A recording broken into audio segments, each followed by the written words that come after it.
Easy পেতে UPI ATM এ কি করে টাকা নিতে হয়? তো প্রথমে আমরা ইজি পে অ্যাপসটা খুলে ইউপিআই এটিএম এ ক্লিক করব।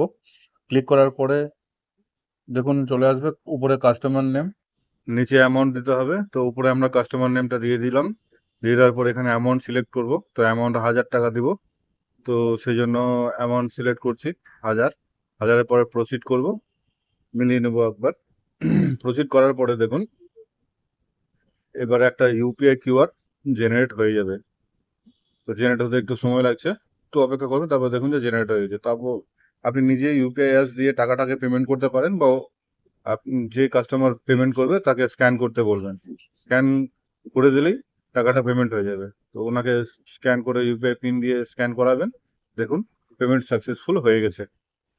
তো এইভাবে আপনারা ইজিপেতে ইউপিআই এটিএম এর মাধ্যমে উইথড্রল করতে পারেন। সাকসেসফুল হয়ে গেছে। ভিডিওটি দেখার জন্য ধন্যবাদ।